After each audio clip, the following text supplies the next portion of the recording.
Vamos orar mais uma vez? Senhor, ajuda-nos a compreender Tua palavra e que através dela, Senhor, sejamos forjados, endireitados, ó Deus, consolidados.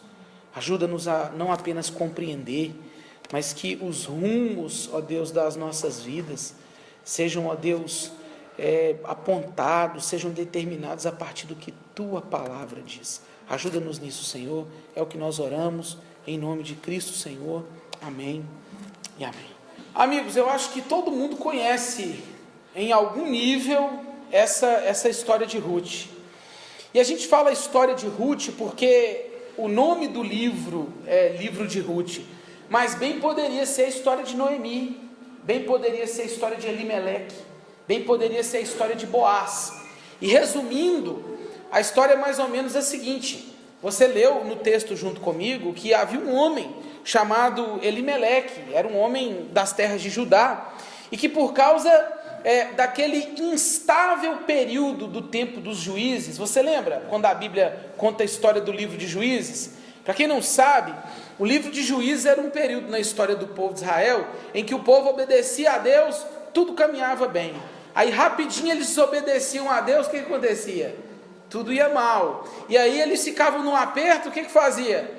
Lembrava de Deus novamente, Deus é bom, misericordioso, abençoava. Aí o povo ficava frouxo de novo e caía. Essa montanha russa, essa inconstância. E nesse tempo, a Bíblia fala que Deus estava meio disciplinando o seu povo, dando umas palmadinhas ali no seu filho. E nesse momento em que Deus estava disciplinando o povo, esse homem chamado Elimeleque juntou sua família, os seus filhos Malom e Quilion, subiu para as terras de Moabe. Não sei se você se lembra, Moabe vem ali da história dos Moabitas, os filhos de Ló. Lembra da história de Ló? Aquele parente lá de Abraão, que as filhas embriagaram o pai, tiveram uma relação incestuosa com o pai, tiveram 2 filhos, que gerou 2 povos que se transformaram uma pedra no sapato de Israel, os amonitas e os moabitas. Esses moabitas eram um povo que vivia arrumando encrenca com Israel. Em Números, eles negam a permissão para o povo passar pelo seu território. Havia um rei chamado Balaque, que contratou o bruxo Balaão, lembra da história? Para amaldiçoar o povo, e Balaão falava assim: está tudo pronto para amaldiçoar esse povo. Aí ele não conseguia amaldiçoar, e o rei falava: eu te paguei a grana para você amaldiçoar, e ele falava assim: como eu posso amaldiçoar o quê? Aquilo que Deus abençoou. E a história conta que esse povo subiu para essa terra. Os profetas descrevem o povo de Moabe como um povo arrogante, opulento. Lá o povo gostava de sacrificar outros deuses. Olha que coisa curiosa. Um homem de Judá, de Israel, um homem que servia o Deus vivo e verdadeiro, Deus disciplinando, começou a dar umas palmadas no povo. Esse camarada sai e vai para as terras de Moabe atrás de pão. Engraçado que ele era de Belém. Sabe o que significa a palavra Belém? Isso, Emerson, casa de pão, ou casa do pão. É tipo assim, Belém significa padaria, e o cara sai da padaria atrás de pão nas terras de Moabe. E a história então passa a descrever um cenário trágico. Os filhos desse camarada morrem, esse camarada morre, e a mulher é obrigada a voltar para as terras, porque ela lembrou que Deus havia, ela ficou sabendo que Deus havia o quê? Se lembrado do seu povo, dando o quê? Dando-lhe pão para comer. Então ela junta as 2 noras e fala assim aqui, na boa, já estou velha, não me segue não, vai viver sua vida, porque eu não posso ter mais filhos para vocês casarem com ele. E a Bíblia conta que dramaticamente, né, a gente vê isso na história, dramaticamente, uma das noras se despede dela e vai embora, a órfã, mas a famosa Ruth, a moabita, fala assim: não, eu vou ficar. E muita gente usa esse versículo em convite de casamento, né? Aonde tu fores, irei também, o teu Deus será o meu Deus, e tal, mas isso aqui foi uma nora falando para a sogra. E o bonito é que ela fala assim: o teu Deus é o meu Deus. E não sei se você sabe da história, elas retornam. Eu vou dar um spoilerzinho aqui, tá bom? Mas é bom ler o texto quando chegar em casa. A Bíblia conta que essa mulher volta para a sua terra e viu o discurso de Noemi, que discurso pessimista, que discurso derrotista. Ela olha para si, meu nome agora é Mara, não é Noemi mais, que eu estou amarga pela vida. Deus descarregou contra mim a sua mão, eu agora sou velho, eu sou pobre, acabou. Sabia de nada. E a história conta que elas chegam nessa terra e Ruth vai trabalhar. Na verdade, ela não vai trabalhar, ela vai atrás de uma lei que protegia o pobre em Israel. A Bíblia, a legislação é linda. Oi? A legislação é linda porque havia uma lei que permitia que o pobre pudesse catar as espigas que caíam no chão. E o rico, ele podia colher tudo, mas o que caísse no chão era para o pobre poder pegar, para que não houvesse pobre em Israel. E Ruth foi lá atrás dessa comida, porque ela e a mulher desamparada, ela e a sogra desamparadas, foram atrás dessa comida, e a Bíblia conta que apareceu um solteirão, e a Bíblia conta que quando ele viu Ruth, gostou, e colocou na sacola dela lá um pouco mais de espigas. E quando ela chegou em casa, a sogra falou assim: hoje você colheu bem, né? Pegou bem. Ela falou assim: eu estou resumindo a história, viu? Isso aqui me permitiram pegar mais, um homem me abençoou. E a sogra falou assim: eu conheço esse homem, Boaz, um solteirão, bom partido, coisa linda, é de Deus. Aí a mulher, fala a Deus, aí a mulher que estava toda mimimi na história, já fala assim: Deus que trabalha, né? Achei agora. E ela fala com ela: olha, agora nós vamos fazer o seguinte, na primeira oportunidade que você tiver, isso pode parecer estranho para a nossa cultura, mas ela disse assim: olha, a primeira oportunidade que aparecer, você vai lá catar umas espigas, e esse homem, uma hora lá, ele vai estar um pouquinho meio alegre do vinho, você deita do ladinho dele e fica quietinha, e aí na hora que ele acordar, ele vai falar: o que você está fazendo aqui? Você vai falar assim: olha, estende a sua capa sobre mim, que você é o meu resgatador, e é tipo assim, casa comigo. A mulher falou: pronto, e a sogra bolou a estratégia para o quê? Para a nora poder arrumar um bom partido. E a Bíblia conta outra lei lá da história de Israel. Você sabia que se o camarada morresse, existia uma lei que protegia as viúvas com os descendentes casando e tomando aquelas mulheres para que elas não ficassem desamparadas no meio do povo. E Boaz fala assim: tudo bem, eu até estou afim, mas existe um camarada que ele tem mais direito sobre você do que eu, deixa quieto, amanhã nós vamos bater um papo, e se der tudo certo, e foi o que aconteceu. E nada disso é tão bonito na história, tão maravilhoso, quanto o fato dessa mulher moabita, que disse um dia: o teu Deus é o meu Deus, e aonde você for eu vou também. Nada disso é tão bonito quanto aquilo que a gente encontra lá no final, né, do livro de Ruth, quando a gente vê o versículo 17 dizendo: as vizinhas lhe deram um nome, dizendo: a Noemi nasceu um filho. A Noemi nasceu um filho, não foi o filho de Ruth com Boaz, falam a Noemi, ou seja, Deus abençoou aquela mulher que chegou aqui toda devastada de novo. Deus colocou uma criança nos braços dela, através da vida da estrangeira, que se firmou num compromisso com ela, e lhe chamaram Obed. Aqui eu fico arrepiado, porque este é o pai de Jessé, pai de Davi. Nós olhamos para uma história que parece um enredo de novela, e a gente fica perplexo, porque a gente não consegue imaginar as mãos providentes de Deus trabalhando a partir da vida de uma estrangeira, a partir da vida de uma moabita, a partir da vida de uma mulher que historicamente era uma inimiga do povo de Deus, se nós olharmos por essa perspectiva.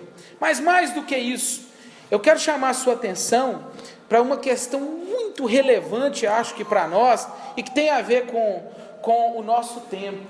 Isso tem a ver com as estradas que nós pegamos, as trilhas que nós resolvemos assumir na vida, os trajetos que nós, de um dia para o outro, resolvemos percorrer. E aqui eu encontro a história de várias pessoas que trilharam caminhos diferentes, e os riscos que cada um viveu, as consequências que cada um viveu, por causa dessas decisões. E a vida de vários personagens bíblicos mostra que há um risco iminente para a vida de cada um, quando nós rejeitamos a nossa verdadeira identidade, aquilo para o qual fomos criados e fomos chamados por Deus para ser, aquilo que Deus nos fez, ou como Ele nos fez. O tempo inteiro nós encontramos na Bíblia relato de situações até constrangedoras, de Deus dizendo, eu te criei para isso, e a pessoa insiste em viver o contrário, a não enxergar o que Deus estava fazendo na própria vida, gente que rejeita a sua verdadeira identidade. Lembra do caso de Mefibosete, um filho de Saul, que na fuga, depois de uma guerra lá, ele ficou aleijado de ambos os pés, e Davi, já rei, manda buscar um descendente de Saul, que ele queria tratar com honra, e quando mandam chamar esse camarada que estava lá num lugarzinho ruim, ele fala assim, quem é o rei para lembrar de mim? Eu, um simples aleijado, ele usa uma expressão algo parecido com um cão qualquer, o rei vai olhar para mim desse jeito? Davi o via como um homem que tinha sangue azul, um homem que fazia parte da família real. Vamos olhar para Jacó. Romanos 9 fala que Deus amou Jacó e se aborreceu de Esaú. A Bíblia diz que a Rebeca, mãe dele, ouviu Deus falar assim, eu escolhi foi o mais novo, coisa que não era comum. E todo mundo achando, e todo mundo fala assim, a Rebeca, né, enganou o marido, Isaac enganou o marido para privilegiar o filho mais novo. Ninguém pensa que talvez ela fosse a única pessoa normal naquela história, porque ela se lembrava da promessa de Deus, Deus falando assim, eu escolhi foi o mais novo. Ela trabalhou, sabe para quê? Todo mundo, ela é mentirosa, ela enganou. Ela trabalhou pelo propósito de Deus. Deus escolheu Jacó e falou, é você, camarada. E Jacó, vivendo aquela vida ali, qual que é seu nome? Jacó. Porque o nome dele já depunha contra ele mesmo. Era um rótulo, era um estigma, era uma marca. Deus não o havia chamado para ser um Jacó, Deus o havia chamado para ser um Israel. E quando o camarada não vive aquilo que Deus o chamou para viver, coisa muito ruim vai acontecer. E eu olho para a vida de Elimeleque, eu vejo exatamente isso. Um homem que buscou a trilha errada, percorreu o caminho que não deveria percorrer. É óbvio que existem inúmeras questões que fogem à nossa capacidade de entendimento, mas de uma coisa nós não podemos negar, que ele não apenas sujeitou a própria vida, mas a vida da família, porque escolheu a direção errada, escolheu o caminho errado. Ele foi na direção daquilo que o homem buscava, não daquilo que Deus apontava. Um homem que vai buscar refúgio nas terras de Moabe, no momento em que Deus estava disciplinando o seu povo, é um homem que abandonou a sua verdadeira identidade. A Bíblia diz que ele era um efrateu de Belém, Um homem que vivia como parte da aliança, um homem que estava pactuado com Deus, pelo seu próprio nascimento. Ele era um israelita, vivia pelos princípios de Deus, Israel. Deus se revelou ali, habitava ali, falava com o seu povo ali e abençoava ali. Aí um homem, não suportando a disciplina de Deus, a correção divina, não suportando o momento em que Deus fala assim: eu vou tratar esse camarada, o que ele faz? Eu vou tratar esse povo, ao invés de se sujeitar ao que os profetas estavam falando, engolir seco e falar assim: vamos sentir a pressão, a dor da disciplina de Deus. Mas eu sou israelita, eu sou povo de Deus, eu sou filho de Deus, eu seguro a onda e eu sigo em frente. Não, ele vai atrás do que Moabe tinha para oferecer. Ele vai se pactuar com aquilo que os moabitas prescreviam. A recusa de viver sua verdadeira identidade, quem ele era, trouxe consequências terríveis, não apenas para a sua vida, mas para a vida de toda a sua família. Isso é trágico. Por que é trágico? Porque naturalmente nós somos propensos a esquecer que Deus, mesmo nos corrigindo em alguns momentos, agirá com providência quando nós estamos pactuados com Ele e quando fazemos parte do seu próprio povo. Porém, deixar de viver como povo de Deus, deixar de se olhar como alguém que caminha na trilha que Deus nos escolheu para trilhar, é grave. Na história de Elimeleque gerou o quê? Morte, separação, tristeza, caos, problema, porque todas as vezes que você resolve viver aquém ou além daquilo que Deus te chamou para viver, o seu verdadeiro DNA, a sua verdadeira identidade, morte, caos, separação, problema. E é o que a gente vê por aí. Famílias expostas a riscos terríveis, jovens expostos a riscos terríveis, mulheres, crianças expostas a riscos terríveis, simplesmente pelo fato de nós abandonarmos muitas vezes a nossa verdadeira identidade, o que Deus nos chamou para viver. O resultado de tanta tragédia que a gente tem visto em tudo quanto é lugar, é o fato do homem ter deixado de viver para o seu fim principal, que a propósito é o quê? Glorificar a Deus, gozá-lo para sempre, viver para refletir a sua glória. Inventaram aí que o propósito da vida é a felicidade, e quanto mais buscam essa bendita, mais infelicidade há no mundo. Porque na trilha da busca pela felicidade, na trilha de quem está à procura da felicidade, nós estamos a caminho de Moabe, terras desérticas, que pode ter pão um dia, mas tem morte. Pode matar sua fome um dia, mas vai destruir sua vida e sua família. Pelo amor de Deus, não é possível. E a gente acha que é tudo bonito. Eu escolho o caminho, eu busco o caminho de Moabe. Por quê? Porque um dia Deus resolveu me disciplinar. Viver como um cristão é muito difícil, então vai lá para onde tem pão.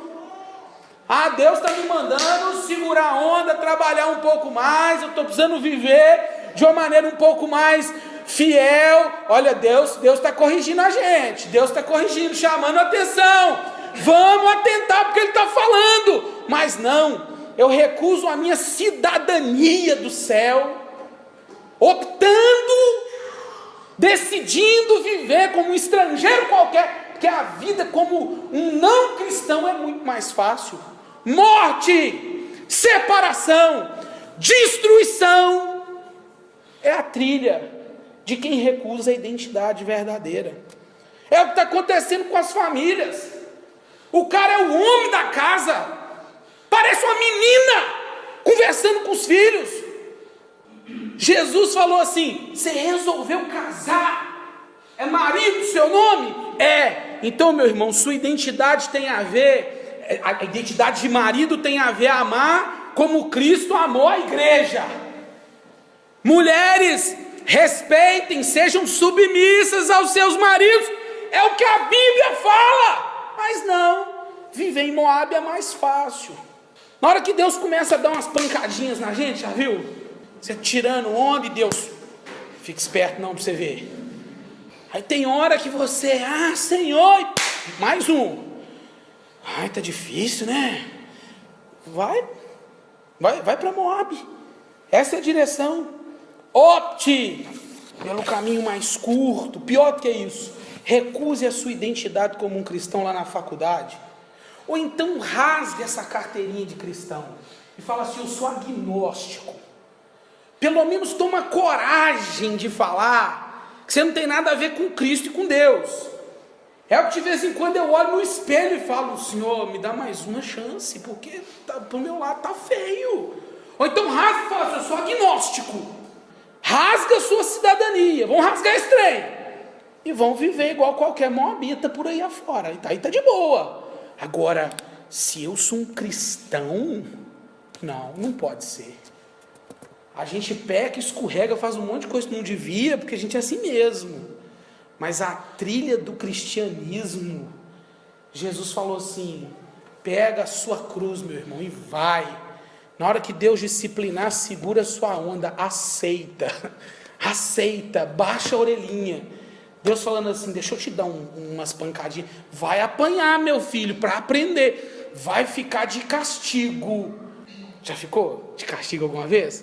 Tipo de molho, Deus colocou de castigo e tal? Não vou ficar. Então, sai de casa, vai viver como um moabita. Pior do que isso, perder a identidade é algo sério.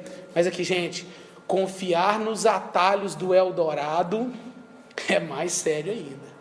Coitado do Elimeleque, Gustavo. Tem um Eldorado lá na frente. Qual que é o caminho mais curto? Mais fácil. Ser cristão é difícil, é complicado. Já parou para pensar quanta família foi destruída pelo sonho do Eldorado de tanto homem por aí? Ontem eu mandei uma mensagem no grupo da igreja falando isso, né? A gente vê a dificuldade do povo hoje de ler a Escritura, de estudar a Bíblia. A gente vem para cá quinta-feira, um sufoco, todo mundo cansado, para a gente estudar a Bíblia, mas é um esforço, que a gente sabe o que Deus está produzindo na vida da gente. Quanta gente fica aí, a Bíblia é tão difícil de entender, eu canso de falar, entende biologia, entende química, entende física para passar no Enem. O que a Bíblia tem de tão mais difícil do que genética, por exemplo? Umas ervilha idiota que ninguém sabe o que é aquilo, azinho, azão, sei lá que diabo é isso. Tô brincando, é importante. Mas não, eu não entendo a Bíblia. O infeliz não tem coragem de gastar 30 conto para comprar um livro para alimentar a vida dele. Assiste tudo quanto é porcaria no YouTube, o cara não assiste uma pregação, depois reclama. Ouve um monte de música, inclusive gospel, que não tem nada. Se espremer, não tem nada. Não pode gastar um troquinho para comprar um livro, ouvir uma pregação, e você vai conversar com o cara, ele não sabe nada da palavra. Por que ele não sabe nada da palavra? Por que a gente não sabe nada da palavra? Porque nós queremos o atalho, a gente quer o fácil, a gente quer a frasezinha do Instagram, que a gente compartilha, tem a impressão de que está na onda, mas não sabe nada, é raso, não estuda, sabe de nada. Aí você é um cristão só, a gente não sabe, e por não saber, despreza o que Jesus falou, quando falaram assim, aí, vai lá na correria, neguinho, bora vender, porque não está vendendo nada. Aí Jesus falou assim, tá ruim, né, o comércio, tal, tudo, mas todo mundo correndo, loucura, um desespero. Aí, mas não só de pão viverá o homem, mas de toda palavra que procede da boca de Deus. Seu trabalho vai passar esses Eldorados que nós falamos, ali está a riqueza, não está. E esse homem provou isso, porque achou que recusando sua verdadeira identidade, atrás daquilo que perece, ele estava na trilha certa, na trilha errada. E pior do que isso, já parou para pensar que talvez ele podia ter segurado a onda para enfrentar o desafio? Nós estamos aqui sem grana, tá difícil, tá apertado, ver um filho sofrer é complicado, mas já parou para pensar que problema a gente tem que resolver? Não, a gente foge. Esconde, deixa para lá. O cara está lá com um problema grave, ele é marido, a mulher é esposa, tem que resolver. Ele foge, se omite, se esconde. Não, é uma pena que a gente não tenha usado a quantidade de medicação necessária para que a cura seja instaurada, porque nós optamos por uma trilha perigosa, a de não saber quem a gente é, a de confiar nos atalhos ao invés dos caminhos mais longos e consistentes. Semana passada eu falei dessa fluidez, dessa liquidez da nossa geração. É tudo fluido, líquido, é uma coisa assim, está tudo pulverizado. Aonde está a solidez que nós vamos pisar? E a Bíblia fala que esse camarada confiou nos atalhos, não enfrentou, não suportou a disciplina de Deus. Quando a Bíblia diz em Hebreus assim, você está sofrendo? Se eu estou disciplinando vocês é porque eu amo vocês. Ser, pois, zeloso e o quê? Arrepende-te, suporta a disciplina. Às vezes Deus dá umas machucadas na gente, não é porque Ele é maldoso, não, é porque Ele sabe o quanto que a gente é raça ruim. Só que trilhar o caminho vou inventar uma palavra aqui, do moabismo, acho que até combinou, né? É de abismo mesmo, vai te levar para o buraco, completamente. Elimeleque estava fugindo da situação, faltou pão, eu vou para Moabe, ponto final. Brigou, acabou. A empresa quebrou, não quero isso mais. Minha mulher não fez isso mais. Nós somos filhos de Deus, gente, amém? Nossa identidade é de verdadeiros cristãos, e como verdadeiros cristãos nós não podemos caminhar na trilha errada. A gente precisa retornar, ou precisa pisar na trilha certa. E aí sabe o que eu vejo? Uma atitude errada gerou uma tragédia na vida de um camarada. E a gente despreza isso, né? Acha que vai ter a vida inteira pela frente, acha que vai poder fazer o que a gente acredita ser certo. Só que o bonito dessa história é que aonde o homem vê morte, Deus vê o quê? Vida. Aonde o homem vê separação, Deus vê união. Ele vê uma linda história onde o homem vê tragédia. E aí você se lembra bem, né? Daquela Noemi. Essa que volta depois dessa tragédia toda, com síndrome de coitada, indigna. Os golpes foram duros contra ela. É verdade, nós não podemos negar, não. Só que Noemi também trilhou o caminho errado. Porque ela trilhou o caminho talvez da autocomiseração, indigna, por que iríeis comigo, incapaz, eu não posso dar um marido para vocês. Tem muita gente que vai por essa trilha, né? A disciplina veio, o problema acometeu, ela estaciona e fala, olha que vida minha, amaldiçoado, o Senhor descarregou contra mim a sua mão, estigmatizado, meu nome agora é Mara, pobre, Ele me fez voltar pobre. Agora, Ruth não. E eu queria chamar a sua atenção para esse caminho, para eu poder encerrar minha fala hoje. Você não pode viver como um moabita. Você é um moabita, inimigo de Deus por nascença. Não é assim que a Bíblia ensina? Que eu nasci no que o Salmo 32 fala? Em pecado me concebeu a minha mãe. Você é um estrangeiro de nascença. A Bíblia diz que o salário do pecado é a morte. E Romanos, no capítulo 3, diz que todos pecaram e o quê? Ou separado, ou destituído, ou carece da glória de Deus. Você nasceu um estrangeiro. A lógica, meu irmão, e é o que eu queria compartilhar com você aqui hoje. Você não pode, sendo um filho de Deus, viver como um moabita. Mas Deus estende os seus braços e permite que moabitas como nós sejam acolhidos no seu caminho e debaixo da sombra das suas asas. Isso é o que é mais bonito. E sabe o que eu vejo? Eu vejo uma mulher que foi encorajada a voltar para o caminho de Moabe, mas ela preferiu ir na direção do Senhor. Essa foi a direção dela. Eu já ouvi muita gente pregando sobre isso, eu mesmo já preguei sobre isso, dizendo que a atitude de Ruth foi isso, a atitude de Ruth foi aquilo. A única atitude de Ruth, a mais simples de todas, foi de tomar a decisão de caminhar na trilha que Deus tinha preparado para ela. Ela queria o caminho de Deus. Ela não queria o caminho de Moabe. Ela queria ir na direção certa. Para isso, ela agiu contra a sua própria natureza. Ela era uma moabita. Ela agiu contra a sua própria perspectiva de sucesso. Que expectativa uma mulher dessa teria de ser bem sucedida na vida?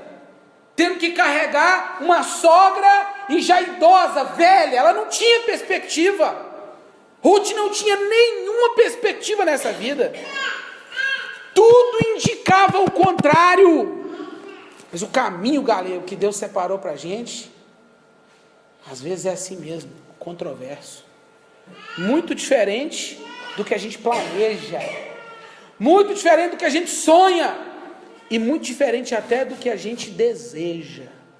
O caminho de Deus às vezes é duro, espinhoso. Às vezes é o caminho da necessidade. Às vezes é o caminho da dificuldade, da luta, da guerra. Mas ir na direção de Deus é saber que a gente está debaixo das asas dele. Eu acho bonito quando falam para ela assim, Ruth, capítulo 2, versículo 12. O Senhor retribua o teu feito e seja cumprida a tua recompensa do Senhor, Deus de Israel. E o John Piper fala que esse aqui é o versículo chave do livro de Ruth. O Deus de Israel, sob cujas asas vieste buscar refúgio. Ah, aleluia, né? Isso merece um glória a Deus, né? Um aleluia, um que maravilha. Uma mulher que falou assim, o cara saiu daqui para poder ir lá para a minha terra, atrás de pão. E mais, né, Rebeca? Eu ia te chamar de Raabe. Você falou. Rebeca, e mais, veja bem, isso tem relação com o que Paulo diz, que ele é poderoso para fazer o quanto mais? Meu Deus do céu, eu não sei por que a gente escolhe esses atalhos malditos nessa vida. E a gente escolhe porque a gente é burro e pecador, ilimitado. Mas quem vai na direção do Senhor, quem busca refúgio debaixo, sob a sombra das suas asas, enfrenta os preconceitos, enfrenta a carestia, a dificuldade, enfrenta toda sorte de oposições, porque o seu objetivo no final das contas é agradar aquele que o chamou. Eu quero te lembrar e encerro a minha fala, que todos nós, num momento ou outro, tomamos decisões que vão na direção contrária daquilo que Deus nos chamou para fazer. E não apenas como cristãos, mas como pessoas. Deus te criou para ser alguém que reflete a glória dele. E você vive refletindo a glória própria, uma glória que se dissipa. Você vive refletindo a glória desse mundo, buscando os atalhos do Eldorado, sem identidade, sem saber quem é na verdade. Triste caminho. Tem muita gente que optou pelo caminho de Noemi, se vitimizou, olhou para si mesmo, para si mesma e falou assim, o meu caminho é esse, agora o meu destino é esse, ponto final. Bonito é olhar para uma moabita, pecadora como nós, que entendeu que é debaixo das asas do Senhor que ela encontraria abrigo, sentido, significado e passos firmes para tudo que ela esperava nessa vida. Se você parar para pensar, uma mulher pecadora dessa foi incluída porque resolveu ir na direção de Deus, talvez numa glória que pouco ser humano teve a condição de viver. E o que isso nos indica? Uma única coisa, uma placa dizendo, vá por aqui. Porque você pode ir para Moabe, tranquilo, negar a sua identidade. Pode viver choramingando pelo caminho como Noemi. Mas pode fazer como Ruth. Seu Deus é o meu Deus. Eu vou buscar refúgio debaixo das asas dele. E o que ele quiser fazer comigo, ele vai fazer. Muita gente pergunta assim: e o que eu devo fazer para conseguir isso? Você nasceu moabita, como eu disse. E a resposta está no meio que Deus providenciou para que nós pudéssemos repousar à sombra das suas asas. E esse meio é Jesus. Eu falo, digo, afirmo, insisto. E acredite, e encerro definitivamente. Uma vida entregue totalmente aos pés de Cristo. Um reconhecimento claro e sincero da própria indignidade. Mas a certeza que você só irá na direção de Deus, só repousará debaixo da sombra das suas asas, através do que Cristo pode fazer na sua vida. E a fé nessa realidade vai te aproximar e te colocar na trilha certa. Hoje você precisa sair daqui com os pés firmados na direção correta. Só Jesus pode fazer isso por você. E você tem a oportunidade de falar com Ele e dizer: Senhor, me direciona, me redireciona, me coloca no caminho que eu preciso seguir, nesse estreito caminho de quem quer viver